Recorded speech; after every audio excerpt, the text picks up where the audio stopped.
నమస్తే. స్వస్తివాచనంలోని మంత్రాలు. ఓం స్వస్తి నః పత్యాసు ధన్వసు స్వస్త్యప్సు వృజనే స్వర్వతి స్వస్తి నః పుత్రకృతేషు యోనిషు స్వస్తిరాయే మరుతో దదాతన. ఇది ఋగ్వేదము 10వ కాండము 63వ అధ్యాయము 15వ మంత్రం. దీని అర్థం ఏంటంటే, మరుతః వాయువలే బలవంతులగు ఓ వీరులారా, నః పత్యాసు మా ప్రదేశములలో, ధన్వసు మరుభూములలో, స్వస్తి శుభము కలుగుగాక, అప్సు జలమునందును స్వస్తి శుభమగుగాక, వృజనే అంతరిక్ష బల ప్రదర్శనమునందు, స్వర్వతి సైనిక స్థలములందును స్వస్తి శుభము కలిగినప్పుడు, పుత్రకృతేషు పుత్రులను ఉత్పన్నము చేయు యోనిషు కారణములందు, నః మాకు స్వస్తి శుభము కలిగింపుడు, రాయే ధనము కొరకు స్వస్తి శుభమును దదాతన ధారణము చేయుడు. వాయువలే బలవంతులకు ఓ వీరులారా అంటే క్షత్రియులను అడుగుతున్నాం మనం. జలస్థల సభోమండలములందు అంటే జలమునందు కానీ ఆకాశమునందు కానీ అన్ని ప్రదేశాల్లో మమ్ములను రక్షించి శుభమును చేయుడు. మారు ప్రదేశములందు అంటే యుద్ధ ప్రదేశములందును సైనిక విన్యాసములందును మమ్ములను రక్షింపుడు. సంతానోత్పత్తికి యోగ్య కారణములందును మాకు రక్షణ ఒసంగుడు. ధనాదులను చేకూర్చి శుభమును మాకు ప్రాప్తింపజేయుడు. ఇది కూడా క్షత్రియులను మనము కోరుకుంటున్నాము. అంటే పరమేశ్వరుని సాన్నిధ్యం లోపల సకల వర్ణాల వారిని కోరుకునే విధానం. స్వస్తి వాచనం లోపల స్వస్తి అన్ని వైపుల నుంచి కలగాలి. మనకు మన నుంచి స్వస్తి కలగాలి, ప్రకృతి నుంచి స్వస్తి కలగాలి, అన్ని రకాల జీవుల నుంచి స్వస్తి కలగాలి. అంతేకాకుండా మానవుల్లో ఉన్న అన్ని వర్ణాల నుంచి కూడా మనకు స్వస్తి కలగాలి. మరుతః అంటే వాయువలే బలవంతులైన క్షత్రియులు వాయువలే బలము గల వీరులు. వాళ్ళు నహపత్యాసు మా ప్రదేశములలో అంటే మనం ఎక్కడైతే నివసిస్తున్నామో, మనము భయరహితంగా ఉన్నామంటే దీనికి కారణం ఎవరు? సైనికులే. అంటే సైనికులు క్షత్రియ వర్ణం వాళ్ళు రక్షిస్తేనే మన ప్రదేశములో మనము రక్షితంగా ఉన్నాము, భయరహితంగా ఉన్నాము. ధన్వసు మరుభూములలో అంటే యుద్ధ భూముల్లో కూడా స్వస్తి శుభము కలుగాక అంటే మేమున్న ప్రదేశంలో శుభం జరగాలి, యుద్ధము జరిగే ప్రాంతంలో కూడా శుభమే జరగాలి, విజయమే మనకు చేకూరాలి, మనకు ఎలాంటి నష్టము భయము కలగకూడదు. అప్సు జలములందును అంటే నావికాదళం ఏం చేస్తుంది? జలములందు మనము సంచరిస్తున్నప్పుడు కానీ జలము నుంచి శత్రువులు రాకుండా కానీ ఈ నావికాదళం కాపాడుతుంది. వాళ్ళు కూడా క్షత్రియ వర్ణమే. జలములందును స్వస్తి శుభము కలుగాక అంటే అశుభం కలగకూడదు, మనకు శుభమే కలగాలి. వృజనే అంతరిక్ష బల ప్రదర్శనములందును అంటే విమానయానములందును అంటే మనము విమానములో ప్రయాణిస్తున్నప్పుడు ఆకాశం లోపల ఎలాంటి హాని జరగకూడదు. అంతేకాకుండా ఈ వైమానిక దళము ఆకాశం నుంచి కూడా శత్రువుల నుంచి కాపాడుతుంది యుద్ధ విమానాల ద్వారా.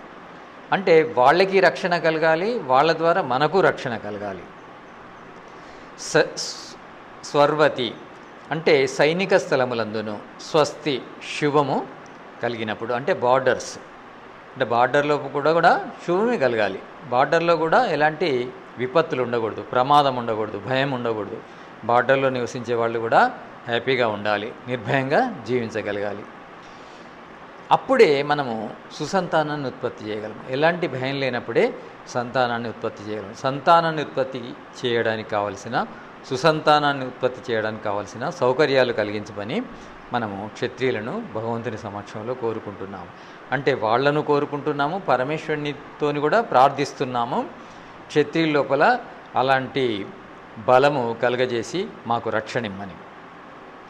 అప్పుడే మనము ధనముతోని శుభముతోని ఉండగలము, ధనాన్ని శుభాన్ని ధారణ చేయగలము. వాయువు వలె బలవంతులైన వీరులు అంటే ఈ పంచభూతాల లోపల వాయువు బలమైంది. అంటే బలానికే వాయువు అని పేరు. వాయువు అంటే బలం. అంటే వాయువు వలె బలవంతులైన వీరులు, క్షత్రియ వీరులు జలస్థల సభోమండలములందును, అంటే జలమునందును తర్వాత ఆకాశమందును మనను అన్ని విధాలుగా రక్షిస్తున్నారు. మారు ప్రదేశములందును, అంటే మరు ప్రదేశములంటే యుద్ధ భూములందును, అంటే అంటే మరు ప్రదేశం అంటే భయంకరమైన ప్రదేశాలందును మనను రక్షిస్తున్నారు. తర్వాత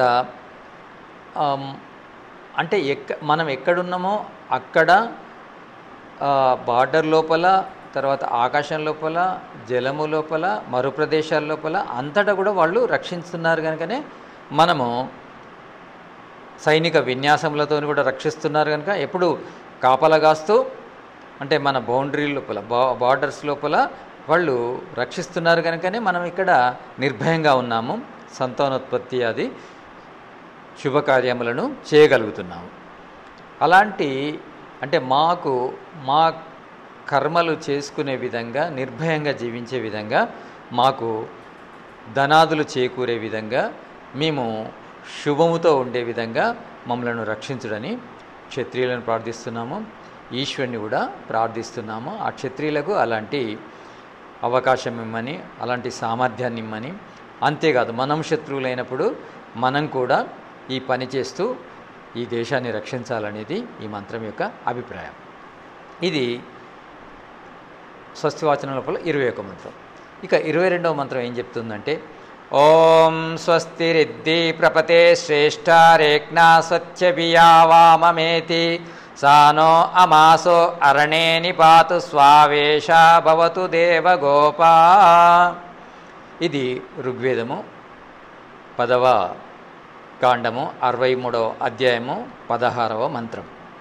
ఇదేం చెప్తుందంటే, యా ఏ భూమి ప్రపతే మార్గమందు ఇత్హి నిశ్చయముగా స్వస్తి శుభమునిచ్చునో శ్రేష్ఠ ఉత్తమమో రేక్నస్వతి ధన ధాన్యములతో నిండి యుండునో వామం సుందర కృత్యములను ఉనర్ప అభి ఏతి లభించునో సా ఆ భూమి నహ మాకు అమ నిలయము ఇల్లు సా ప్లస్ ఉ సో అది ఏ అరణే శాంత వాతావరణమునందు నిపాతు నిశ్చితముగా రక్షించుగాక స్వవేష సుందరమగు ఆవాసయోగ్యము దేవగోప విద్వద్రక్షితము భవతు అగుగాక.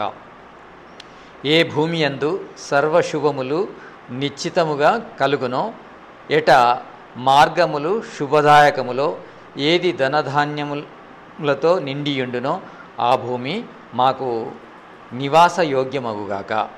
అటనే మా నివాస గృహములు శుభదాయకములగుగాక. యుద్ధాదులతో సంకటములకు తావీయక శాంత వాతావరణమునందు విద్వాంసులచే, వీరులచే, వైజ్ఞానికులచే మేము రక్షింపబడుదుముగాక. దీని అర్థం ఏంటంటే, మనము ఎక్కడైతే నివసిస్తున్నామో అది ఎలా ఉండాలంటే, మనము నివసించే ప్రాంతం కానీ, నివసించడానికి వెళ్ళే మార్గము కానీ శుభమిచ్చే విధంగానే ఉండాలి. అంటే మన ఇల్లు కానీ, మన గృహము కానీ, ఆ గృహానికి వెళ్ళే దారి కానీ శుభమిచ్చే విధంగా ఉండాలి, ఉత్తమంగా ఉండాలి. మనమున్న ఇల్లు ఎలా ఉండాలంటే ధనధాన్యాదులతో కూడి ఉండాలి. అంటే ధనధాన్యాదులను పెంచుకునే విధంగా అలాంటి ప్రదేశంలో మన గృహం ఉండాలి. వామం సుందర కృత్యములు, మంచి మంచి కార్యాలు చేసే విధంగా. అంతే కాకుండా మన ఇల్లు సుందరంగా ఉండాలి, మన ఇంటి చుట్టూ ఉన్న వాతావరణం కూడా సుందరంగా ఉండాలి. అభియేతి, అలాంటి ప్రదేశములో మనకు గృహము లభించాలి. సా ఆ భూమి నహ మాకు, అంటే ఇలాంటి లక్షణాలున్న భూమి అమ నిలయము, అంటే మా గృహము కావాలి. అంటే ఇలాంటి వసతులున్న గృహం మాకు లభించాలి. సా ప్లస్ ఊ అంటే సో అది ఏ అరణే, అంటే అలాంటి ఇంటిలోనే శాంత వాతావరణము అందు మనము జీవించగలము. నిపాతు అది నిపాతు అంటే నిశ్చితంగా రక్షిస్తుంది. అలాంటి లక్షణాలు గల ఇల్లు మనను నిశ్చితంగా రక్షిస్తుంది.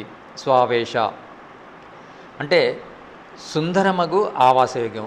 మన ఇంటి బయట కానీ లోపల కానీ మన నివాసం ఎలా ఉండాలంటే సుందరంగా ఉండాలి, ప్రశాంతంగా ఉండాలి, నిర్మలంగా ఉండాలి, శుద్ధిగా ఉండాలి. దేవగోప అంటే విద్వద్రక్షితము భవతు అగుగాక అంటే ఎలాంటి సంకటాలకు తావియకుండా, ఎలాంటి పేదరికం లేకుండా, ఎలాంటి అనారోగ్యం లేకుండా, ఎలాంటి ఆయువుకు సంబంధించిన ప్రమాదాలు లేకుండా మన ఇల్లు ఉండాలి, మన ఇంటికి వెళ్ళే మార్గం ఉండాలి. అంటే మనము దీర్ఘాయుతో ఆరోగ్యంతో జీవిస్తూ వేదములో ఏదైతే ఈశ్వరుడు చెప్పాడో ఆ కర్మలు చేసి మన లక్ష్యాలైన భోగ అపవర్గాలను సాధించే విధంగా ఇల్లు కూడా సహకరిస్తుంది. అంటే అలాంటి ప్రదేశంలో ఇల్లు ఉండాలి, అలా ఉండాలి. అంటే ఇంటి చుట్టూన్న వాతావరణం కానీ, ఇల్లు కానీ, ఇంటికి వెళ్ళే మార్గం కానీ మనకు శుభమిచ్చే విధంగానే ఉండాలి. ఆ విధంగా మాకు అలాంటి గృహాన్ని, అంటే ఈ ప్రపంచంలో ఎంతమంది ఉన్నారో అంతమందికి గృహాలు లభించాలి, అలాంటి సుందరమైన గృహాలు లభించాలి, అలాంటి రక్షితమైన గృహాలు లభించాలి. గృహాలకు మధ్య, గృహాల నుంచి వేరే ప్రదేశాలకు మధ్య మార్గాలు కూడా ఎలాంటి ప్రమాదానికి తావివ్వకుండా శుభమిచ్చే విధంగానే ఉండాలి అనేది ఈ మంత్రం యొక్క అభిప్రాయం. అంతేకాకుండా మేము నివసించే ప్రాంతం లోపల విద్వాంసులు ఉండాలి, వీరులు ఉండాలి, వైజ్ఞానికులు ఉండాలి. అంటే వాళ్ళు మన చుట్టూ ఉంటే మనకు రక్షణ ఎక్కువగా ఉంటుంది. మనకు ఇలాంటి లక్షణాలు గల గృహము, అలాంటి వాతావరణము, అలాంటి గ్రామము, అలాంటి ప్రాంతాలు కల దేశము ఉండాలి. అంటే ఎక్కడికి వెళ్ళినా, దేశం లోపల ఏ ప్రదేశానికి వెళ్ళినా, ఏ గ్రామానికి వెళ్ళినా గ్రామాలు బాగుండాలి, గ్రామాలకు వెళ్ళే దారులు బాగుండాలి. గ్రామాలకు వెళ్ళిన తర్వాత ప్రతి ఇల్లు కూడా ఇలాంటి శుభ లక్షణాలు కలిగి ఉండాలి. ఆ ఇల్లు మనము ధర్మార్థ కామ మోక్షాలు సాధించే విధంగా, సహకరించే విధంగా ఉండాలి. అలాంటి ఇంటిని మనము నిర్మించుకోవాలి. దానికి ఈశ్వరుని ప్రార్థిస్తూ అలాంటి యుక్తి శక్తులు నిమ్మని మనము అలాంటి కార్యక్రమాలు చేయాలి. అంటే భగవంతుణ్ణి ప్రార్థిస్తూ మనం పురుషార్థం చేయాలి. భగవంతుని ప్రార్థనతో పురుషార్థం చేసినప్పుడు మనకు ఏది చేయాలో పూర్తిగా అర్థమవుతుంది, ఎలా చేయాలో పూర్తిగా అర్థమవుతుంది. అంతేకాకుండా అది చేయడం లోపల ఈశ్వరుని సహాయము లభిస్తుంది. ఈ విధంగా మనము స్వస్తివాచనం లోపల అన్ని రకాలుగా ప్రార్థించే విధానం ఉంది. అంటే వర్ణాలను, ప్రాంతాలను అన్నిటినీ కూడా బాగా ఉంచాలని బాధ్యత గల, ధర్మం గల పురుషులను కోరుకుంటూ మనం కూడా ఎలాంటి ధర్మాన్ని కలిగి ఉన్నామో ఆ ధర్మం లోపల న్యాయం చేస్తూ పరస్పరము రక్షించుకోవాలి ఒకరినొకరు. అంటే ఈ వర్ణాలన్నీ కూడా పరస్పరం రక్షించుకోవాలి. ఏ వర్ణం లేకున్నా ఈ సమాజం నడవదు, దేశం నడవదు, ప్రపంచం నడవదు. కనుక అందరూ వాళ్ళ వర్ణాన్ని, వాళ్ళ ధర్మాన్ని, వాళ్ళ బాధ్యతను నిర్వర్తించి పరస్పరము శుభాన్ని చేకూర్చుకోవాలనేది ఈ మంత్రం యొక్క